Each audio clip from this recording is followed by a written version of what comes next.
Por que o cristão brasileiro de direita, o conservador, liberal conservador de direita, tem essa coisa com Israel? De onde vem isso? De onde... como surge isso? A que fim isso serve? Por que eles estão buscando isso? É uma coisa da busca pelo papai me salva? Tem alguma coisa a ver com isso? Olha, de onde vem isso, me parece que é fundamentalmente do neopentecostalismo. Mesmo quando a gente encontra isso entre católicos, e hoje em dia a gente também encontra isso muito entre católicos, principalmente por influência do Olavo de Carvalho, a origem verdadeira disso é do dispensacionalismo, que é um dos elementos teológicos do neopentecostalismo. Essa ideia aí de dispensações e de que as promessas do Antigo Testamento, elas permanecem válidas em relação a Israel. Não houve aí uma superseção da Israel antiga para a igreja, porque o que o cristão tradicional, católico, ortodoxo, anglicano, a maioria das denominações protestantes clássicas, o que elas acreditam que aconteceu na passagem do Antigo Testamento para o Novo Testamento? Todas aquelas profecias sobre Israel, todas as promessas sobre Israel, a partir do momento em que os hebreus abandonaram, né, o caminho da verdade, o caminho da fé, e aí você tem a necessidade da encarnação de Cristo, e aí você tem Cristo fundando a igreja junto com os apóstolos, através dos apóstolos, tudo aquilo que foi prometido passa para essa igreja fundada por Cristo e passará para Pedro. Que eles também negaram. Que eles também negaram. Então, assim, essa igreja ali dos apóstolos, construída pelos apóstolos, desenvolvida pelos apóstolos, todas as promessas do Antigo Testamento passam a valer para elas. Quando, por exemplo, você tem ali em Isaías uma série de promessas sobre o futuro de Israel, sobre o triunfo de Israel e por aí vai, o cristão tradicional, ele tem que interpretar cada menção a Israel como sendo, é a igreja. É a igreja católica. Isso aqui é a igreja. Né? O cara tem que lembrar disso quando ele está lendo o texto bíblico, porque é assim que é a interpretação dos chamados pais da igreja, do Tertuliano e por aí vai. O problema é que os dispensacionalistas, eles negam que houve essa superação da antiga Israel pela igreja. Então eles dizem que tudo aquilo que está escrito Israel, você tem que interpretar de maneira literal para entender, antes da fundação de Israel, o povo judeu, e a partir da fundação do Estado de Israel, o Estado moderno de Israel. Apesar de ser simplesmente um Estado-nação moderno, como qualquer outro, basicamente. Apesar de ter o mesmo nome, não é a mesma coisa. Não é a mesma coisa. Até porque aquilo que nós entendemos como sendo o judaísmo, por assim dizer, ele é uma construção medieval. O povo de Jesus Cristo, os hebreus, se a gente chamar eles de judeus, o que a gente também pode chamar pelo fato de que eles habitavam a Judéia, né? Então o judeu tem essa dupla significação, é uma religião, mas também é uma designação geográfica. A gente chama eles de judeus no sentido religioso, talvez a gente tivesse que achar um outro nome para essa religião que foi se desenvolvendo ao longo da Idade Média, especialmente, a partir ali do Talmud e a partir do desenvolvimento da Cabala. Porque são religiões que são muito diferentes. O papel do rabino, por exemplo, é completamente diferente.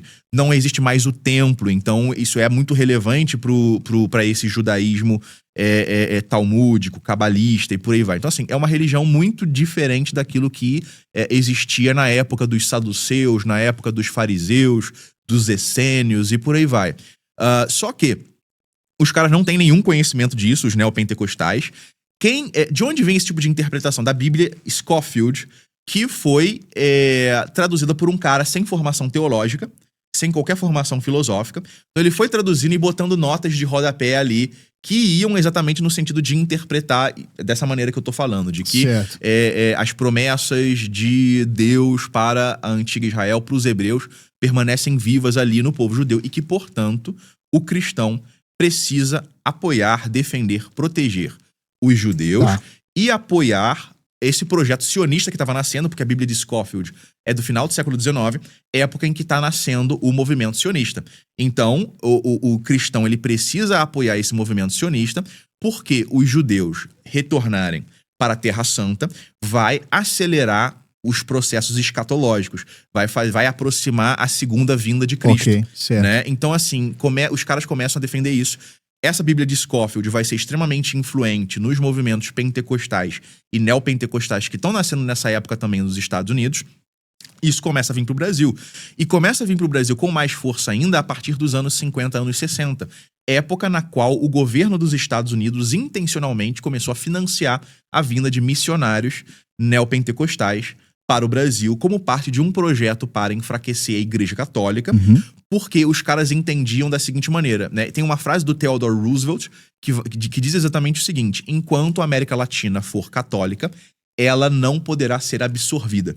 Então a ideia era ir desenraizando o catolicismo na América Latina, substituindo ele pelo neopentecostalismo, porque com isso a gente ia ficar mais parecido com os Estados Unidos, então seria mais fácil eles nos influenciarem, nos controlarem, nos dominarem. Okay. E isso aí se comunica também, vai tendo impacto também em toda a questão israelense, porque a gente começa, né, a gente aí, entre aspas, né, os neopentecostais que vão crescendo no Brasil e no resto da América Latina, até na Argentina estão crescendo pra caramba. Tem uns 2 países na América Central que já são de maioria neopentecostal. Eu acho que Honduras já é de maioria neopentecostal.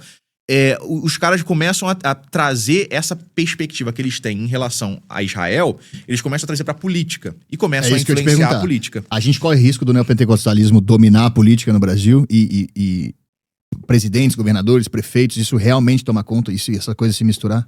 Sim, a gente sabe que isso pode acontecer pelo fato de que a gente já está tendo alguns prefeitos e governadores neopentecostais. Isso já influencia, por exemplo, em relação a festividades católicas, já influencia em relação a festividades brasileiras tradicionais, né? O cara não quer botar dinheiro público naquela festividade ou quer trocar o nome. Já tentaram, por exemplo, trocar nome de cidade no Brasil, porque o nome da cidade tem São no nome. São alguma coisa. E aí o cara vem, não, vamos tentar trocar, mas geralmente não passa, porque, obviamente, a população quer morar num lugar que tem o nome que sempre teve. Claro. Né? Independentemente da religião da pessoa.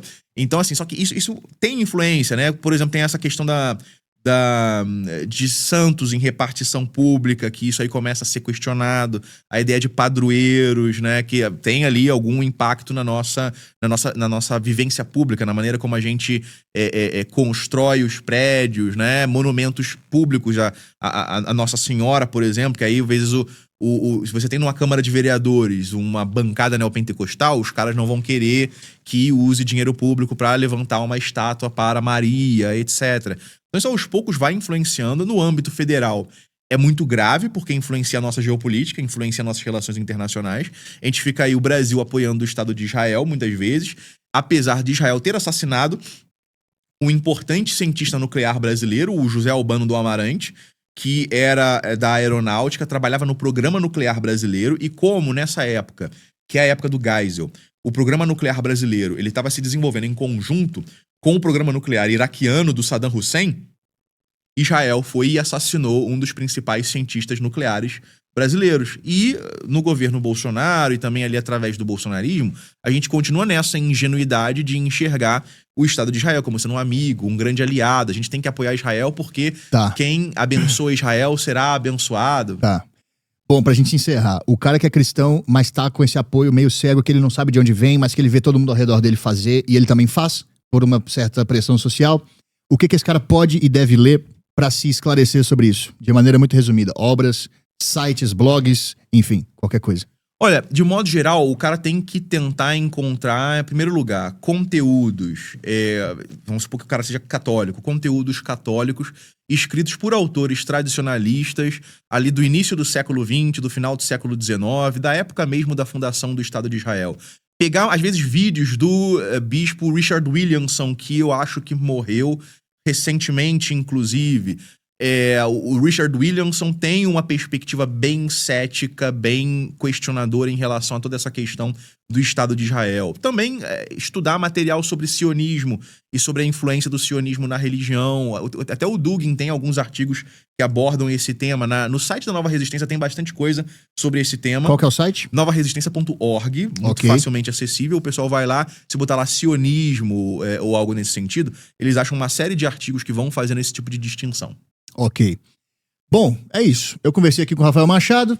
Ele é politólogo, comentarista político. Ele é membro, um dos fundadores da Nova Resistência. Lembrando, esse programa só existe por causa dos apoiadores, dos assinantes da Warbox.tv. Se esse conteúdo te interessou, eu te convido a entrar lá em Warbox.tv. É o meu site, para você ver todos os conteúdos que tem lá. Vários programas. É uma programação extensa e que vai ficar cada vez mais extensa. Portanto, Warbox.tv. Considere assinar o nosso site. Rafa, muito obrigado pela presença. portas sempre abertas. Se quiser me indicar uma pessoa que você acha maneira de vir aqui também pra falar de coisas que são relevantes pra gente, esse é o propósito aqui desse programa. Portas sempre abertas, meu querido. Eu agradeço o convite, uma honra finalmente te conhecer pessoalmente e contribuir aí aqui com o seu trabalho, dar essa força aí. Eu tô bastante agradecido e espero voltar mais vezes aqui. E agora o que ficou faltando do início, hein? Vou queimar seu filme, ó. Rafael Machado no Rock in Rio de 2013, no show do André Matos. André Matos e Viper live no Rock in Rio 2013. Não vou mostrar aqui na nossa tela, vou deixar só aqui no monitor mesmo, ó. Deixa eu botar aqui. Nesse hey, tá o Rafa aparecendo na tela aqui, ó. Talvez até apareça aqui em tela cheia, aqui na nossa tela mesmo, se eu voltar alguns segundos, ó. Fiquem olhando. Esse sujeito do meio aqui é Rafael. Então, além de entender de política, além de, né, comentarista político, você tem bom gosto. Né? Tava no show do nosso mestre André Matos. Meu querido, foi um prazer, cara. Igualmente. Valeu. Obrigado.